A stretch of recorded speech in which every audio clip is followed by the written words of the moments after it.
50 anos, em 5 anos, 50 anos seria o quê? Em 5 anos de governo, ele faria o Brasil crescer, o equiparado a 50 anos.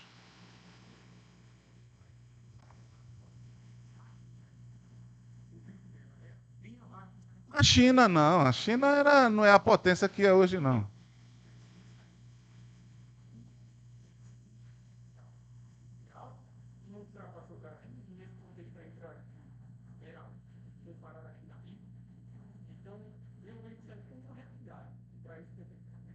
Vamos lá, vamos ver.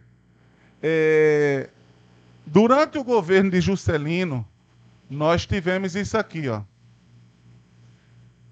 Crescimento econômico. Tivemos o crescimento econômico. Sim, rapidinho. Crescimento econômico. Mas ele não promoveu isso aqui, ó, que é diferente.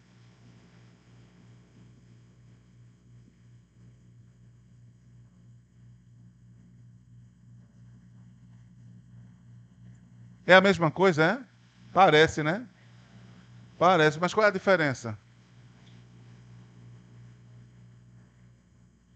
Crescimento é quantitativo. O Brasil cresceu 10% ao ano, o produto interno bruto.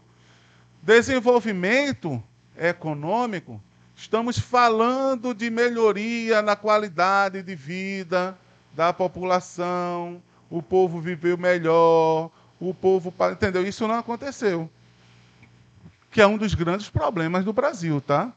A má distribuição de renda. O país é rico. Olha, o Brasil é tão rico, pessoal. O nosso país ainda hoje ele é tão rico que é corrupção, roubalheira dos nossos políticos, e graças a Deus que o nosso país não quebrou ainda. Mas sabe por que não quebrou? Porque quem sofre, estamos aqui, ó. E quem banca toda essa roubalheira somos nós.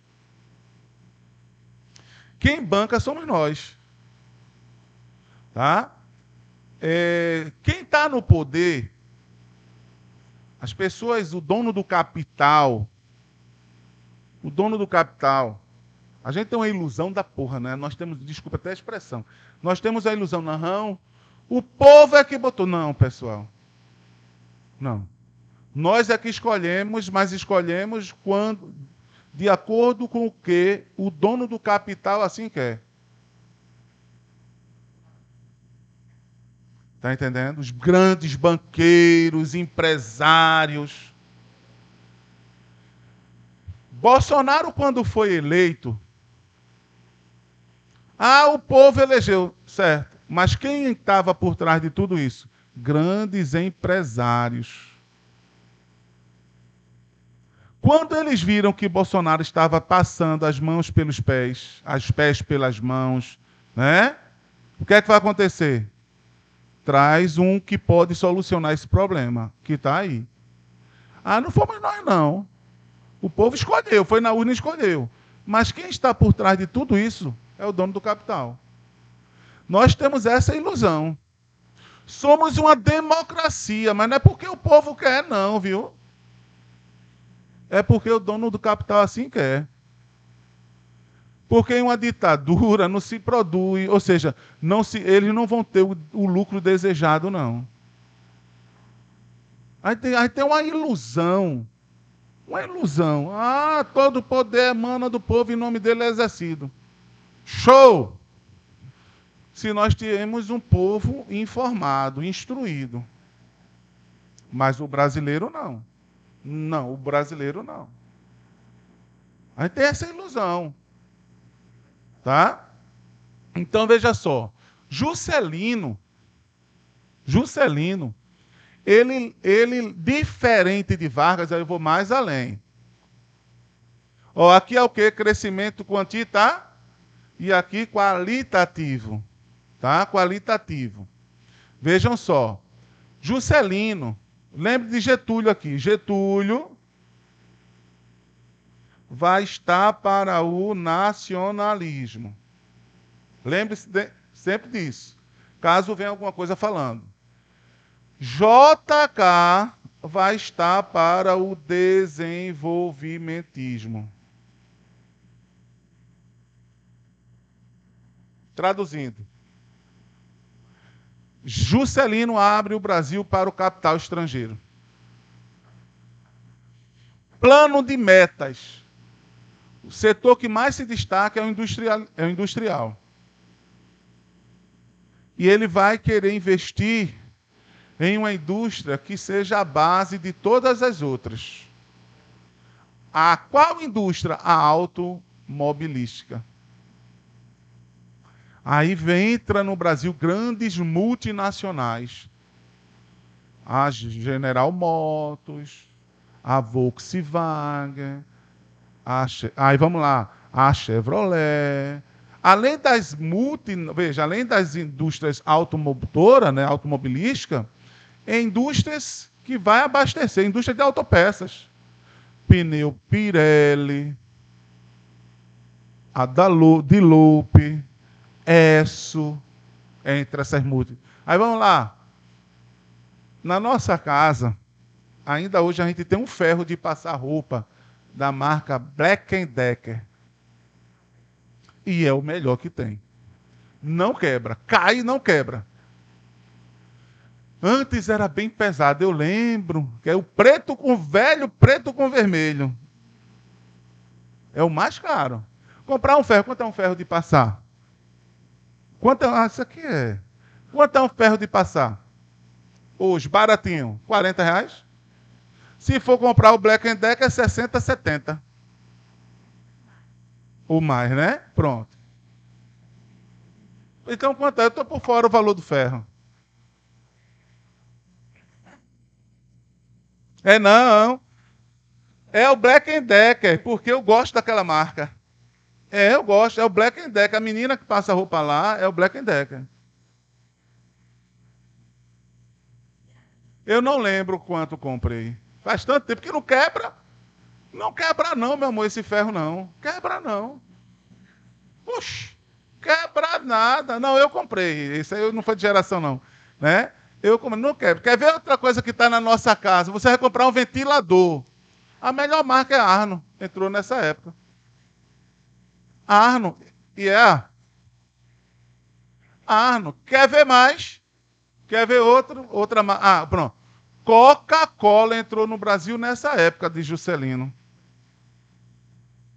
Ai, até uma coquinha geladinha, né? Coca-Cola. Nestlé. Nestlé. Sabe o que é irônico em tudo isso? Quando se fala, eu lembro quando eu tive a Suíça, aí quando eu tava por lá, eu adoro chocolate. Eu adoro chocolate. Aí, melhor chocolate do mundo, suíço. Porque tem todo tipo, recheio de todo tipo, com bebida, com sem bebida, todo tipo. Mas de quem é a matéria-prima? É nossa. Nós não temos a tecnologia, né? Veja como é irônico. Né? A turma fala chocolate, chocolate suíço, mas a matéria-prima é nossa, meu amigo. A matéria-prima é nossa. Você compra lá barato. Vai comprar aqui? Aquele alpino, que é o melhor, um dos melhores, né? Um dos melhores. Rapaz, você compra uma barrinha daquela pequena, onde existem umas barras que é desse tamanho, tá? Já viram? Grandona, grandona, que você compra por R$150. Aqui você compra por R$20, uma daquela pequenininha. Que só vai, você já come todinho, de uma vez só. Né? É rápido. Outro vai guardar para a semana toda. Pelo amor de Deus, meu filho, tem que comer logo. Oxi. Meu Deus do céu. Comer logo. Nessa época de JK. Então veja que JK, quando a gente fala política nacional desenvolvimentista, ele escancara o Brasil para o capital estrangeiro, as multinacionais. Enquanto Getúlio era nacionalista, ele era desenvolvimentista. Veja só, a meta-síntese, aquela meta que era prioridade do governo, a construção da nova capital federal, já era prevista na Constituição a mudança da capital para tirar do litoral, porque torna ela mais vulnerável, e levar para o interior do país. E, ao mesmo tempo, levar o desenvolvimento para o interior do país. Foi Juscelino que pôs isso em prática com a construção de Brasília, a nova capital, a qual foi projeto do arquiteto Oscar Niemeyer e do urbanista Lúcio Costa. Não é? Brasília foi construída no governo de Juscelino, tá? Juscelino foi o último presidente a tomar posse na antiga capital, que era o Rio de Janeiro, no Catete, e o primeiro presidente a tomar posse em Brasília é Jânio Quadros. Sabe o que é interessante? Que Juscelino gastou muito com Brasília. Gastou a tal ponto que ele terminava o seu expediente, pegava o avião e ia para Brasília, para acompanhar de perto. Ele mandava material de avião para acelerar a construção, porque ele queria o quê? Ele queria finalizar Brasília no seu governo. O Brasil vai passar por uma crise, inflação terrível, recessão, desemprego, para variar, né? Brasil, a república sem crise no Brasil não existe, né? A tal ponto que Juscelino foi solicitar um empréstimo ao Fundo Monetário Internacional. O fundo negou. Negou porque o destino do Brasil, a forma que o Brasil estava trilhando, era incerto. Aí Juscelino fez isso aqui, ó, rompeu a relação com o FMI. Rompeu a relação com o Fundo Monetário Internacional. Rompe a relação com o FMI e propõe a criação da Operação Pan-Americano, OPAN, que reuniria os países da América, onde iria se ajudar, com exceção de Cuba, por ser socialista. Mas os Estados Unidos não aderiu, que é aí a maior potência. A Operação Pan-Americano não deu certo. O Brasil, o final do governo JK, será marcado por crise. Teremos novas eleições. Surge um salvador da pátria. Tempos e tempos nós temos um salvador da pátria no Brasil. Sempre aparece um. Nos momentos mais difíceis que o Brasil esteja passando, surge aquele que é a solução. Collor foi assim, né? Collor foi assim. Fernando Collor, vocês lembram? Collor foi desse jeito. O caçador de marajás. Bolsonaro foi assim.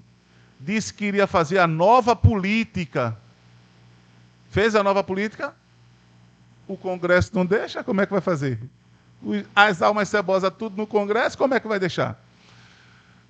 Juscelino, diante da crise que seu governo passou, aí nas eleições de 60,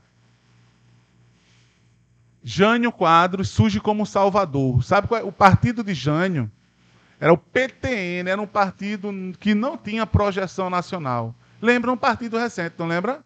O PSL, que passou a ser conhecido por causa de Bolsonaro. Então surge aí, era o PTN, que não tinha projeção nacional. Jânio se lança candidato a presidente. Jânio vai lançar sua campanha com o apoio da UDN, que é o partido da oposição, União Democrática Nacional, a UDN. Veja só. Jânio vai pegar como símbolo do seu governo uma vassoura. Ele dizia que iria varrer a corrupção do Brasil. O jingle dele era de uma marchinha. Varre, varre, varre, vassourinha. Aí ele dizia, vamos varrer a bandalheira podre deste país. Ou seja, vamos varrer a corrupção. Realmente, vamos lá. Jânio, o povo, decepcionado com a política brasileira. O povo cansado desses políticos brasileiros. Elege Jânio com a expressiva votação popular. Jânio, com seu vice João Goulart, foi eleito com expressiva votação popular para um mandato de 5 anos. Governa 7 meses. Governa 7 meses. Olha só. Jânio era um cara altamente contraditório, meu irmão. Vê só. A política interna era uma política conservadora. Ele dizia assim: irei zelar pela moral e os bons costumes da família brasileira.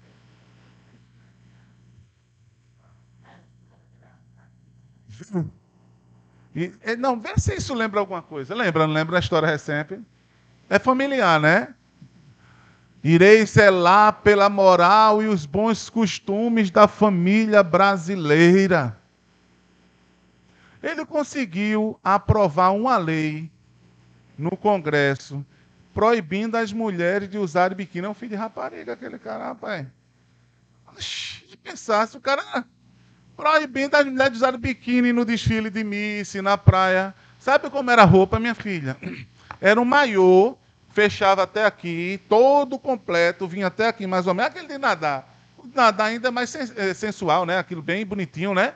Mas não, meu amor, ele fechava tudo. Esse corpo estranho, que era chamado de corpo estranho. Porque ele andava que nem um curupira. Né? Você pensava que ele estava andando para frente, para trás, mas ele estava andando, porque ele é todo troncho lá. Né? E além da aprovação da lei que proibiu as mulheres de usarem biquíni, ainda hoje tem uma lei que é da época dele. É proibido as rinhas. Local onde bota galo para brigar. E no interior o povo ganha muito dinheiro com essas apostas, né? Onde você tem o galo de briga, né? Que é proibido. Jogos de azar, né? Jogos de azar também proibido. Oh, botou o cabelo para nevar, tá aproveitando as últimas horas, os últimos dias, né? Depois é pau e choque, viu? Muito bem. Outra coisa que eu destaco. Isso internamente. Externamente, a política externa, na época o ministro das Relações Exteriores era Afonso Arinos, ele adotou uma política internacional, que é a política externa, independente. Diferente de Dutra, que adotou uma política de alinhamento com os Estados Unidos, Juscelino, ele adota uma política internacional externa, independente, chegando a aproximar-se dos países socialistas. Aproximou-se da União Soviética, China, Cuba, a tal ponto que vai receber no Brasil Che Guevara. Che Guevara vai vir ao Brasil, será recebido pelo presidente, homenageado. Vai ser homenageado, ele vai ser condecorado com a Gran Cruz da Ordem do Cruzeiro do Sul pelo presidente. Essa condecoração de Che Guevara vai fazer com que ele perca o apoio da UDN e comece a sofrer pressões dos militares. A pressão sobre ele vai ser tão grande que o vice-presidente, João Goulart, tinha viajado à China a negócios. Quando ninguém pensava em ter relações com a China, o Brasil, em 61, já estava estreitando suas relações com a China. Hoje, a China é a maior parceira econômica do Brasil. Se os Estados Unidos quebrar, abala o Brasil. Mas o que quebra o Brasil é se a China quebrar. Entendesse? A China é a maior parceira econômica do Brasil. E eu tinha, meu amigo, eu pisava, puta merda, quem sou eu? Eu ficava com vergonha quando começava no governo passado as trocas de ofensas dos filhos de Bolsonaro, né? Os bullying, a questão da xenofobia com os chineses. Meu Deus do céu, o que é que esse cara está fazendo em nome de Jesus? Eu dizia, esse cara está fazendo merda. Hã? Vocês lembram desse fato? Lembra não a repercussão no governo anterior, a recente? Não lembra não? Do filho de Bolsonaro praticando xenofobia com os chineses, piadas, entendeu? Então, oi? Foi fake news não, meu irmão. Foi não, viu, meu irmão? Ali foi verdade mesmo, viu? Ali não foi fake news, não. Ali não. Todos roubaram. Eu quero saber quem desses presidentes da história da República Brasileira. Esse, se brincar, construiu 3 Brasílias. Duas no bolso dele. Vamos lá. Outra coisa que eu destaco aqui para vocês. Jânio, quando ele viu que Jango estava na China, China popular, China, ó, país governado por um partido comunista chinês, aí, meu amigo, Jânio olhou para um lado, olhou para o outro, a pressão da imprensa, a pressão da UDN, Carlos Lacerda, miserável Carlos Lacerda, né? Não teve outra opção, renunciar. Seu isolamento político vai levá-lo a renunciar com o propósito de dar um golpe. Como assim? É entendido pelos historiadores que Jânio, quando renunciou em 25 de agosto, um dia após o aniversário de morte de Vargas, quando ele renuncia com o intuito de sua carta renúncia não ser aceita. Por quê?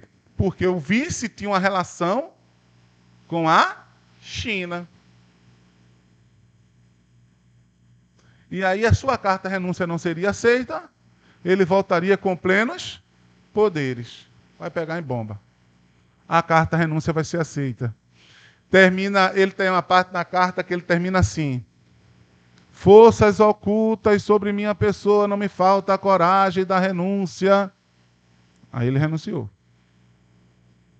Renunciou. Quem deve assumir é mas o vice não está no Brasil. Quem assume? O presidente da Câmara, Ranieri Mazzilli. Só que Jango volta. Jango deve ser empossado, sim ou não? Surge uma crise na posse de Jango. Não quiseram deixar Jango tomar posse por causa da sua relação com a China. Jango vai ser interpretado como um comunista, um comuna. Surge uma crise na posse. Leonel Brizola, seu cunhado, governador do Rio Grande do Sul, com o apoio do governador Miguel Arraes, que era o governador de Pernambuco, e o apoio do general Henrique Teixeira Lott, funda a Frente pela Legalidade ou Rede pela Legalidade, que pressiona o Congresso a cumprir o que manda a Constituição. Pressiona o Congresso a cumprir o que manda a Constituição. Os militares já estavam se preparando para a tomada de poder. Aí o Congresso resolve da seguinte forma: cria uma emenda constitucional, muda o sistema presidencialista para o sistema parlamentarista. É introduzido o parlamentarismo. Qual é o objetivo? Em Jango assumir dentro de uma república parlamentarista. Oi? Não ter tanto poder, ou seja, limitar o poder do presidente. Porque dentro de uma república parlamentarista, o presidente ele é chefe de Estado. O chefe de governo é o primeiro-ministro. Na época, o primeiro-ministro era Tancredo Neves. O avô de Aécio Neves. Tancredo Neves foi o primeiro-ministro. Depois foi trocado por Hermes Lima. Depois por Brochado. da Rocha. O pai dá o nome ao filho de brochado, é para torar. Eu acho que ele brochou lá atrás, quando foi fazer o filho, aí disse, vai brochado, né? Brochado da Rocha, existe isso, cara. Brochado da Rocha. É, é bronca. Tivemos aí o quê? Tancredo, Hermes e Brochado. Quando foi em 63, tivemos um plebiscito. Primeiro plebiscito brasileiro. Plebiscito é uma consulta ao povo, né, pessoal? Nós tivemos dois ao longo da nossa história. 63 e 93. 63 para o povo escolher sobre o parlamentarismo e presidencialismo. O povo disse não ao parlamentarismo, trouxe de volta o presidencialismo. Em 93, Itamar Franco consultou o povo sobre a monarquia ou república. Parlamentarismo, presidencialismo. Lembra disso? Lembra não, estudaram sobre isso, que vocês é de 2000 para cá, né? Pronto. Tudo o quê, filha? Não, você é de quanto? De 2000 e quanto? Olha aí. Você é 90, é? 98. Muito bem. Muito bem, pessoal. Então vejam só. Até aqui alguma dúvida? Jânio agora, Jânio não, Jango, né, o João Goulart, ele lança um plano chamado de Plano Nacional de Desenvolvimento, que é o plano trienal.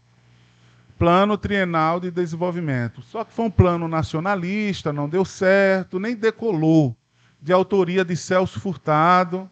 E aí ele lança as reformas de base, que visava reforma agrária,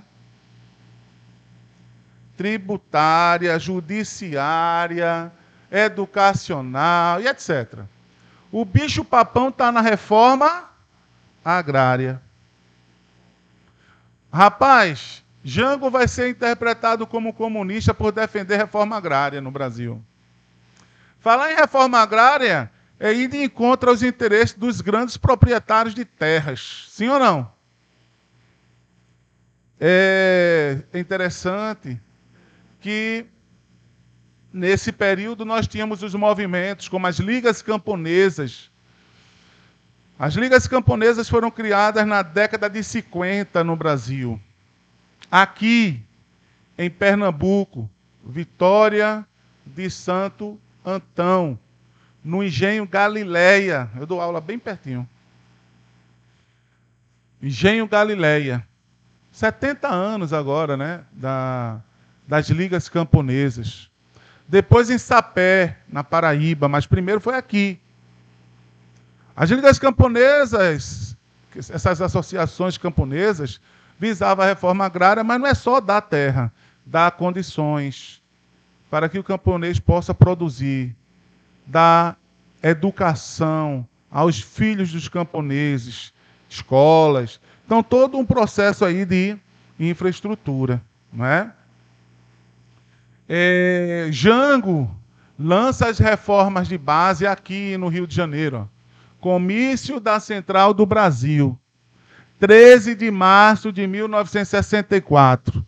Quando ele assina, ao lado de sua esposa Maria Tereza, assina as reformas de base, 6 dias depois veio a resposta da sociedade civil conservadora. Marcha da Família com Deus pela Liberdade, em São Paulo. 19 de março de 64. No dia 31, os militares deram um golpe de Estado no Brasil. 31 de março de 1964, o presidente do Congresso Nacional, Auro de Moura Andrade, chegou a falar a seguinte frase: o presidente abandonou a cadeira presidencial. É vaga a presidência. Essa foi a frase do presidente Auro de Moura Andrade.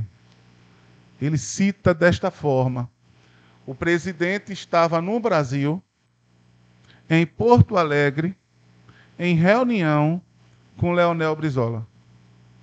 Como é que o presidente abandonou? Não tem carta renúncia, ele foi deposto, o Congresso vai depor. Enquanto isso, sai de Minas Gerais o capitão